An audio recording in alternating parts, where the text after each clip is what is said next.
So the NFL season is over. As most of you know, it ended a few weeks ago. And the off season has begun, and so far there's been a little bit of action, not too much, but it'll pick up. We got the combines coming up, we got a bunch of stuff coming up. So for those that are impatient, it's coming. But before I start my year in review show, I want to talk about something that just came up today. So reportedly, an unidentified NFL team proposed the tush push to be banned. Word is Green Bay is the team. I don't know if it's them or not. Doesn't matter. The bottom line is, why? Why are you focused on the tush push being banned? Should you not be focusing on the combine? Should you not be focusing on trying to be one of the two teams that played in the Super Bowl a few weeks ago? If you're not KC or Philadelphia, you shouldn't be focused on the tush push being banned. I think that's pathetic. I think it's childish. And this is the problem with sports today. Everybody wants something, but they don't want to work for it. You want this to happen, but why? I think it's pathetic. So I think it's a joke. It's ridiculous. You know, like I'm hearing people say, is it viable football? Is it this? Are you serious? I'm trying to put my team in a position to win. It's not illegal. It's a movement. You've already penalized defensive players. You've already penalized other parts of the game. Now you want to penalize that? What's next? You can't dance in the end zone if you're on a breakaway for a touchdown? Is that what they're going to ban next? Like, come on, guys. Like, stop it. Get over it. If you're not one of the two teams in the that played in the Super Bowl, you should not be talking about banning anything. What you should do is ban the scouts that scouted wrongly for you, that put you in a position not to play in the Super Bowl. Like, come on. Like, we got to stop. Like, we got to stop this. Like, this is pathetic. Like, I have to, like, start this off to really get into this year in review because I think this is so important. And why I say this is important, it's part of the game. It's little nicky tack things like this that is annoying about sports. People crying about things that really are not a big part of the game. These plays are going to happen here and there in the end zone or trying to get a first down. You're trying to win. So what's the problem? So to that team, the alleged team, it's rumored it's Green Bay. It could be somebody else. Whoever you are, you suck. And try to win. That's it. Like, whatever. So anyways, to start things up, as we all know, Philadelphia won the Super Bowl 40-22. It was, like I said in my podcast on February, sorry, I can't remember what day did I do that? 10th or 11th? It was after the Super Bowl. But the game was on February 9th, and everybody knows that Philly won. They dominated the game. The defense, the front four was absolutely phenomenal. They did everything they could to disrupt Patrick Mahomes, which they did. Of course, Xavier Worthy with his 157. I keep talking about the impact he had. Maybe not in that game, but throughout the season and what he will be an impact for in the future, which it could damper the team that they beat in the AFC Championship's future, Buffalo, who should have drafted him instead of trading down to pick Keon Coleman. I'm not going to get into that because I just think it's ridiculous what we're doing here.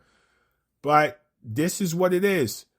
I mean, let's get into one of the most interesting topics to start this year in review for me was the Pittsburgh Steelers, the quarterback situation. Now, as you all know, Russell Wilson was signed as a free agent after, the Denver Broncos ceremoniously just told him goodbye. paid him his $36 million, didn't want to pay him his incentives, sat him out most of the rest of the previous season, and then Walmart gave him his $36 million and he walked out the door. No problem. Mike Tomlin says, hey, man, come and join the squad. He did.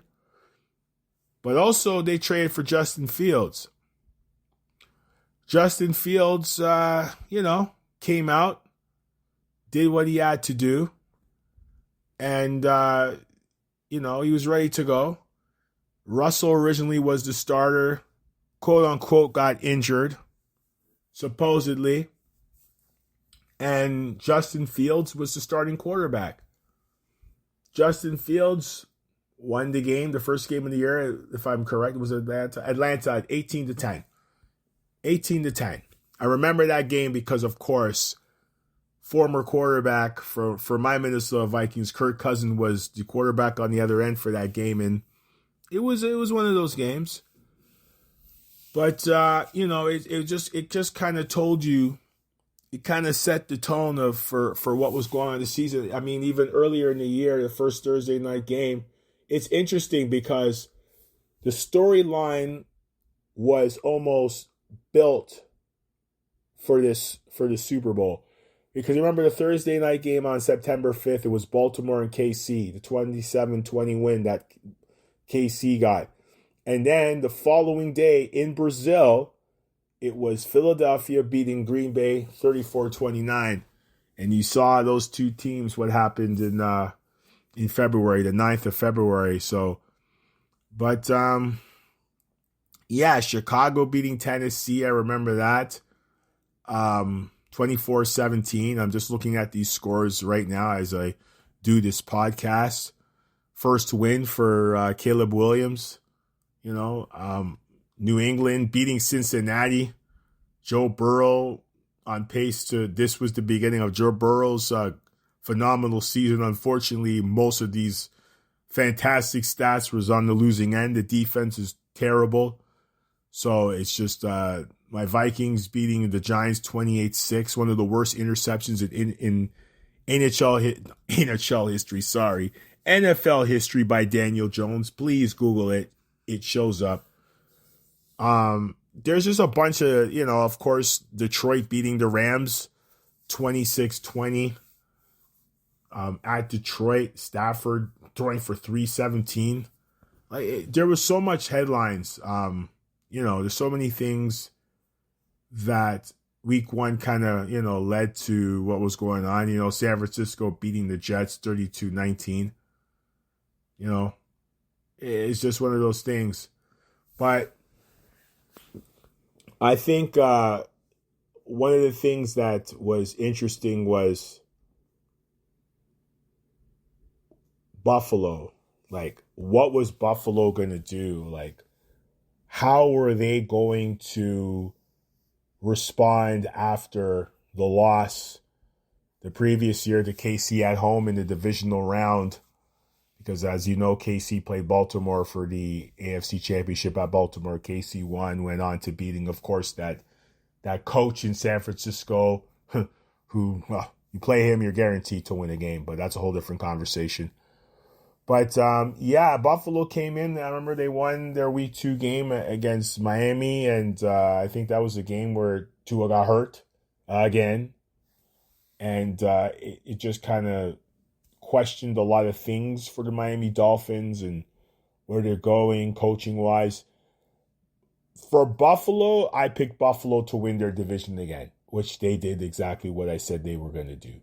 They came into the season with a lot of questions, especially with the receivers. They had an abundance of receivers. Curtis Samuels, they drafted Keon Coleman. They had Shakir.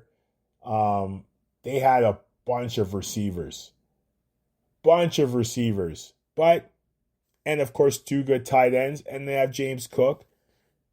And as most of you know, they got to the Final Four. But, it led to a decent season. But I think the word decent season for Buffalo is no longer acceptable. I think Buffalo now is at that point where people are impatient and they expect a Super Bowl from them. I felt like this particular season was it for them. I felt like that game against KC was it for them. But, of course, the player personnel wasn't there. They called the right plays. I don't want to hear, they were playing. No, they had the right plays. Sean McDermott and the rest of the defensive staff coached the game exactly the way they had. And they coached it with the personnel that they had. They had a few injuries in that game. Matt Milano was playing with one arm. It just wasn't that time for them. And you could see through the game, you could see there wasn't momentum, but there was just that it's just not going to happen. The 4th and 1, should they have gotten it? I felt they should have. I'm not blaming the refs, but it is what it is. So the Dallas Cowboys, no further comment. I don't need to talk about the Dallas Cowboys. I think you guys can go on there and Google. I'm sure there's a bunch of YouTube videos or a year in review. Jerry still thinks that, he still thinks he knows what to do. He still feels he knows everything. You guys can Google Dallas' season. There was a blowout. Remember the 44-19 loss to New Orleans? Yeah, that was something else in week 2. But again, like I said, there is just some things the season is what it is. I can go on and on and on. On and on and on. I mean, my Vikings beating San Francisco, which to me was a treat because you know how I feel about that coach. Sam Darnold coming in, doing his thing. He had a good year. I was never a fan of his, but I was never against him either because I'm like, you know what? I expect a 10-7 season or whatever.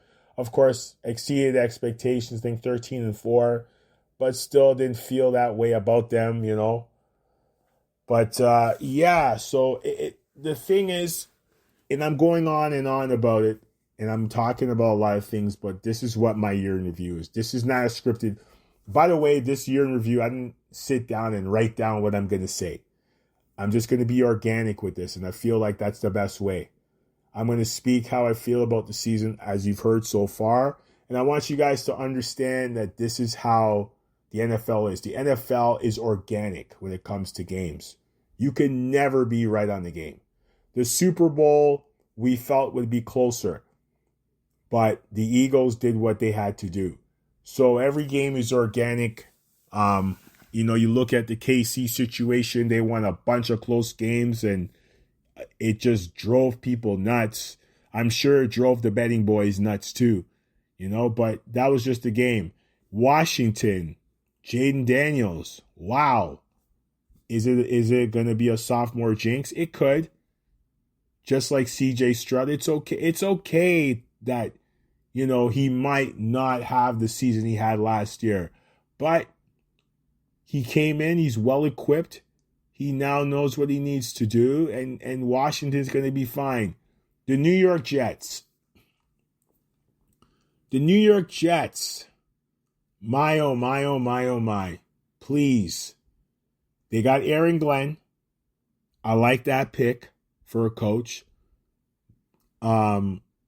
Quarterback situation, please draft a quarterback. You got a stud receiver. What are you doing? Tell Devontae Adams goodbye. You don't need him. Goodbye. Adios. You got a stud receiver. You got some players on that offensive side. Get some competence on that team. But the one thing I don't understand about the Jets, how do you hire a GM before you hire a coach? You know what that tells me? Anytime a team hires a coach before they hire a GM, because usually, if I'm correct, the GM hires the coach. So what you're telling me that is that you don't respect that position, one. Number two, the owner is in control. So he's control. So why don't you be... This is why, in some ways, Jerry is entertaining, but I can't hate on Jerry.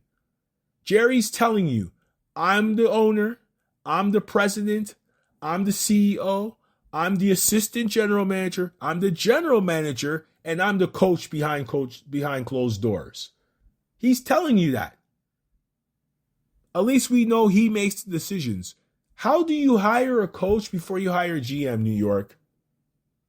That's an F grade. Get it together. Another team, Seattle, Geno Smith. He is what he is, but he's going to get you some games. He's a tough guy. He's a journeyman who's made things work. And I want to continue to see him do things. I know some people, whatever. Calm down. I love the journeyman story, and I think Geno Smith is a guy that's going to do things. The Cleveland Browns, Deshaun Watson, it's got time to close the door on him, folks.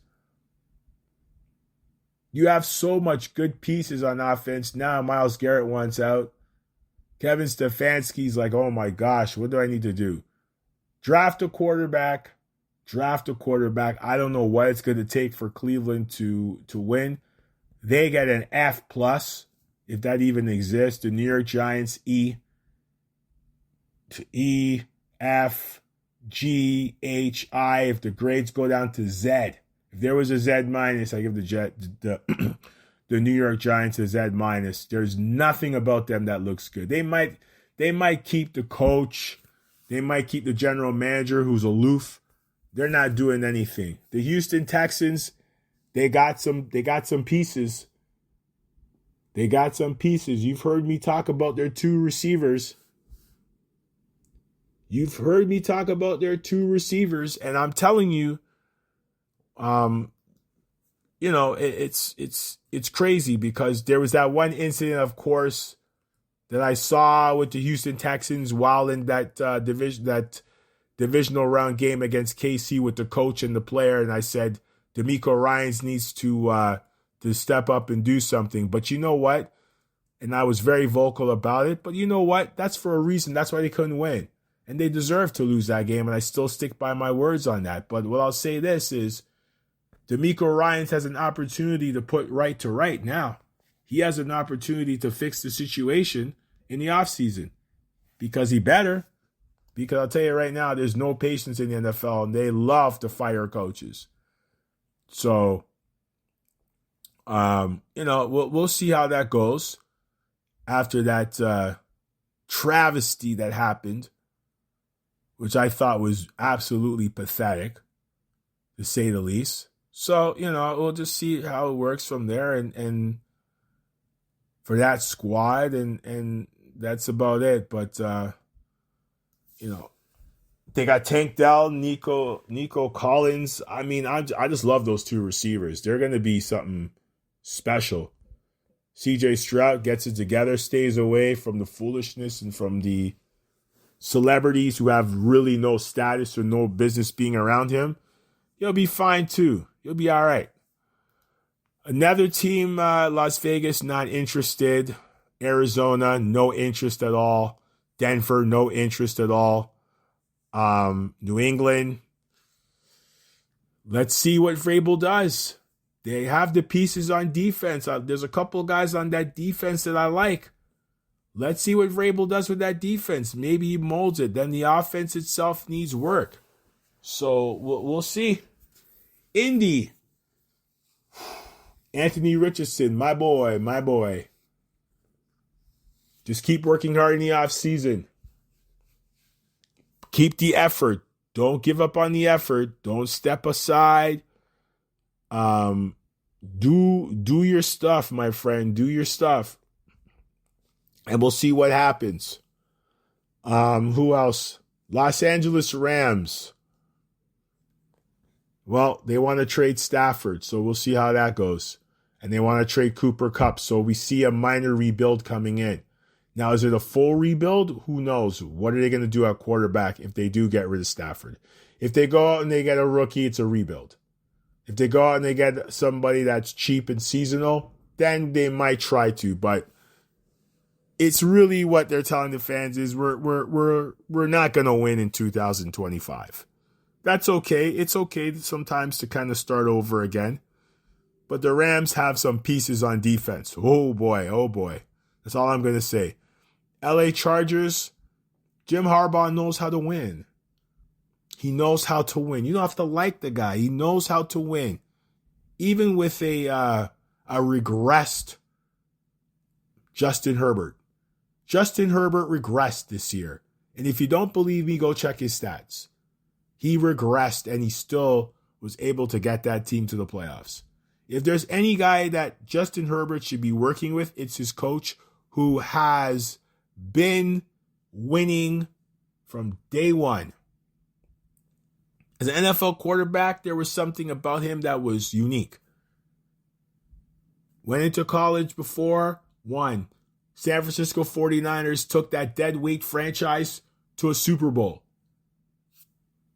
Goes to Michigan, wins a national championship. Now he goes in and he's got the Chargers running back up and down. Remember, he coached, of course, Andrew Luck. Come on. So, yeah, no. They have something going. Tampa Bay, you know, Baker Mayfield. I know some of you love some Baker Mayfield. Baker Mayfield one day could be absolute Stafford-like. And then the other day, he could look like Kirk Cousins and Brett Favre throwing picks all over the place. But it's funny with Baker Mayfield.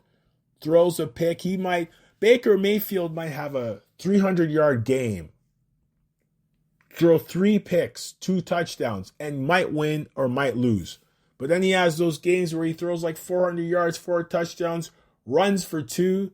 Baker is always going to be one of those guys, but he always finds a way. And he never quits. He always gives the effort. So I can't shoot him down at all, and I won't shoot him down. So, yeah, the Detroit Lions.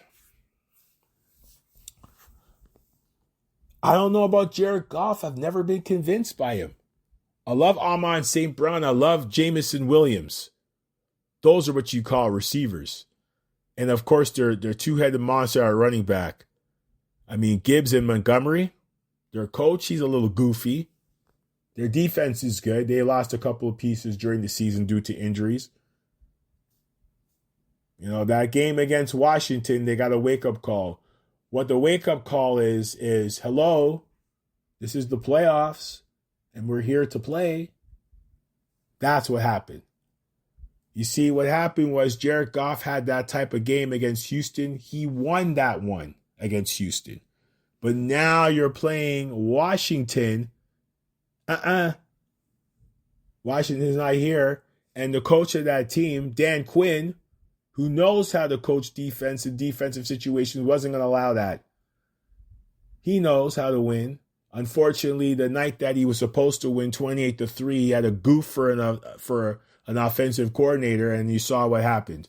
I don't care. Anybody could get mad at me, but I've never seen any coach like that. I'll get to him soon. My Minnesota Vikings, 13-4, overachieved. Sam Darnold was all right. Of course, Justin Jefferson is going to do what he does. Jordan Addison's going to do what he does. Hawkinson's going to do what he does. The offensive line was all right. The defense, was cheap and all right.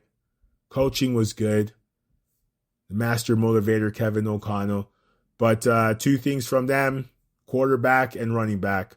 I think Aaron Jones was good. Thanks for coming out. But, yeah, we're moving on. Green Bay, Jordan Love, overrated. Not as good as they think he is. Got his money, great. But, no, I don't see anything coming out of him. And he can't stay healthy. So, that's my thing. Jacksonville, nothing to say. Carolina, Bryce Young. Bryce Young. Had that little bit of slump at the beginning of the year.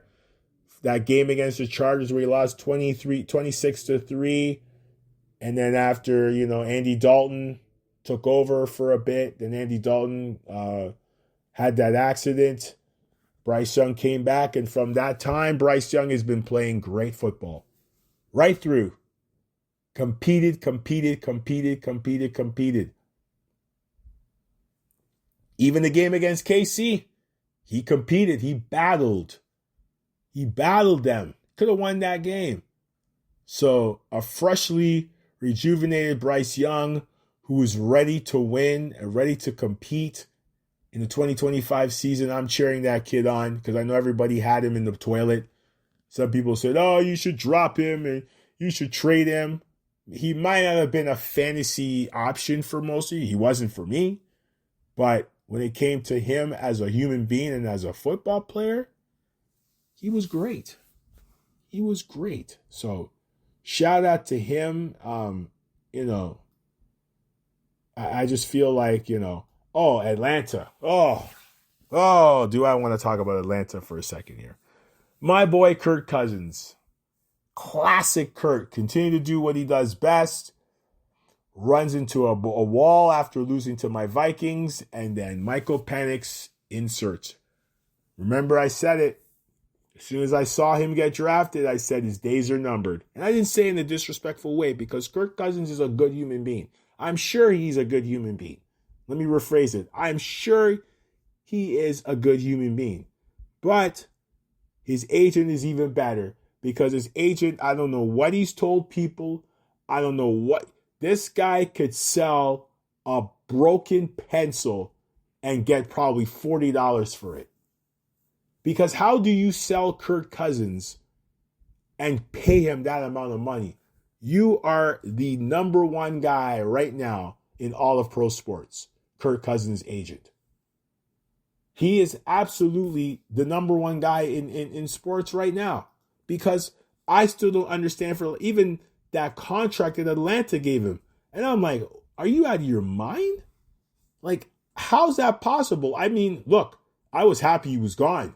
But when I saw that contract, I'm like, is Atlanta okay? Like, what's going on?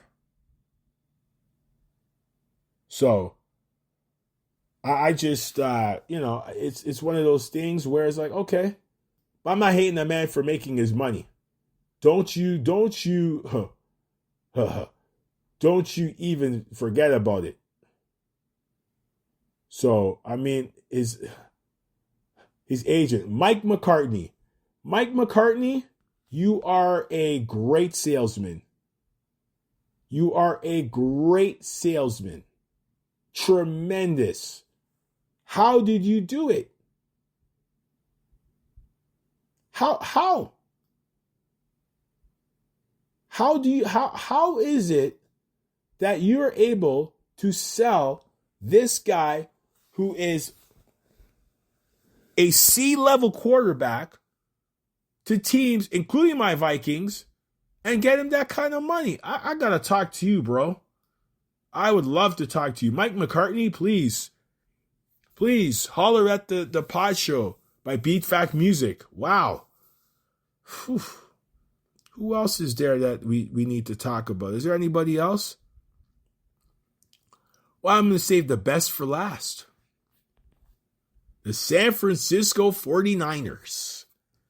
49ers coming off that Super Bowl against Kansas City. Firing Steve Wilkes for coaching a damn good game. Coached better than the defensive coordinator, coached better than the head coach / offensive coordinator, but yet he got fired. Funny, isn't it? I just hope Robert Saleh doesn't get the same treatment. Although they brought him back for a second go around. I didn't think that was a good move. I just felt it wasn't a good move at all. Not because I don't like Robert Saleh. I think Robert Saleh could be a good coach. Even if it's college, he deserves better. Not going back to the 49ers. So, let's go to this. The 49ers came in as favorites to potentially win the NFC championship. And, of course, go to the Super Bowl and lose again because that coach will never win.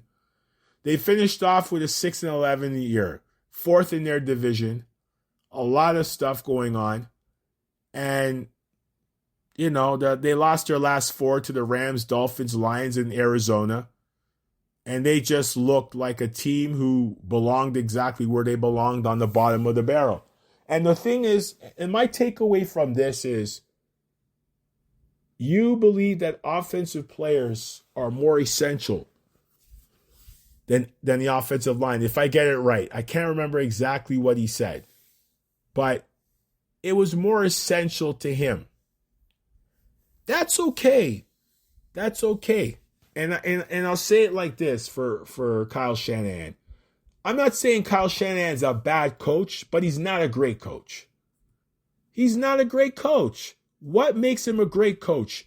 You had 3 opportunities to win the Super Bowl. You choked on all of them. All of them.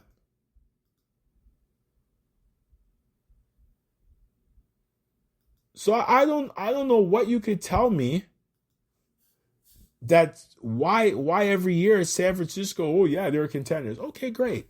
But can you win? I mean, we talk about Buffalo, but San Francisco was right there in the game twice and they lost. So I don't know what it is with him. It started with the 28-3. We saw where that went. And the rest is just history. So I say this all the time. I don't need to go back and forth. I'm not going to spend the rest of my night on San Francisco or day or whatever time zone on San Francisco. But I will. What I will say is that he has pieces, but he's not. Brandon Ayuk is all right. He's not a number 1. He's a number 2. Deebo Samuels is a great skilled player if he was used properly. He's a slasher. He could play the running back style. He could run. He could do a receiver. He could do stuff with the right coach. Kyle Shanahan's not the right coach for Deebo Samuels. If I'll tell you right now, if Deebo Samuels was in Kansas City, we'd be talking a different tune. Don't say I'm a fan of his style of football. I'm not a fan of his style of his football, but I'm a fan of what he could do on the football field. And Kyle Shanahan is not the person. Again, Kyle Shanahan, son of Mike Shanahan. Oh yeah, he's the fruit that fell off the right tree. No, he's not. He's the fruit that fell off the tree, dropped, and it's bruised. And nobody wants that fruit except for his family or friends or whatever. No disrespect. He's a good coach, but he's not great. We got to stop handing people their flowers and start asking them to go out and earn them. He's earned some respect. Let's get it twisted. He's got to the Super Bowl and he's done his stuff, but bro, stop riding on his ass like he's some great coach. He's not Andy Reid. Last I checked, Nick Sirianni's got more Super Bowls than he does. Sean McVay's got more Super Bowls than he does. I'm just saying. We got to stop. We got to stop riding this guy. We got to stop. And this is what happens when the media decides to pick who they want to pick. So, no, we're not going to do this. Not on this show.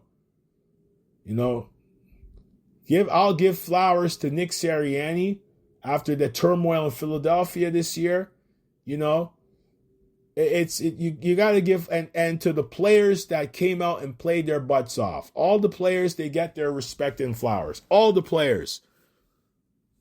Brock Purdy's and the Tuas. I can be critical about Tua. I've been. But all the guys, it's a very tough sport to play.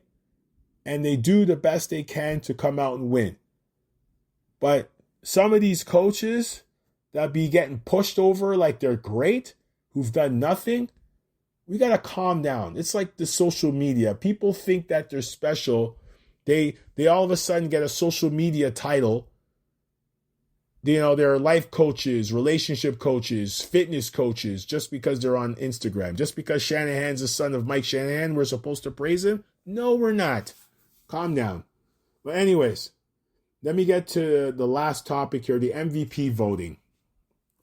The MVP voting. Folks, I remember I did say, Josh, I did come out on my podcast on the previous episode, and I did say that. But then if you look at the end of the year, you're just like, yo, Lamar has this. It's funny that this could have been the year. I think it would have been a three-peat for Lamar. I'm not sure if it would have been a three-peat, but it would have been, I'm not sure. But, it's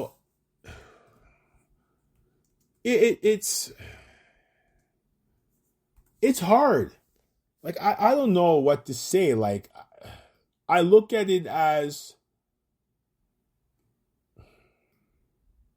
like I'm looking at it's.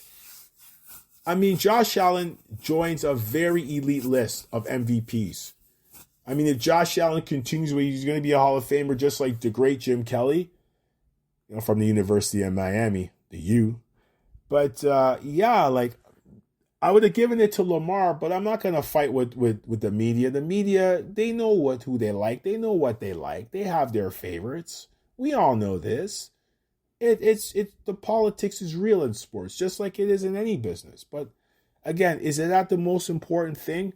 No. The most important thing we all know is that Lombardi trophy. So, except for Cam Newton. But anyways, that's a whole different conversation. And if you want to hear my take on that, go check my pod show and you'll hear my take on that. I don't need to reiterate on that. So folks, that's a wrap. I think I've said enough here on this a season in review. Next is the combine, then the draft, and then free agency. Well, free agency is going to happen before the draft. All a bunch of stuff happening. So hopefully, for those of you that have listened to this podcast throughout the entire year, and it's just the beginning, I appreciate your ears, your time, your patience for listening to the pod. Unscripted Pick 6. It's going to be rolling as long as everything, God willing, it's going to be running. I enjoy, I love it. It's something that I think is innovative. It's different. This is probably the longest show I've done all year because it's a year in review. So be patient with this one. But I had, it's a year in review. But thank you for listening. And this is another season in their books, but I will be, of course, the draft and off-season stuff, definitely going to be doing episodes on that. So everybody, have a good morning, good afternoon, good night, good day, wherever you are in the world. Respect. Peace.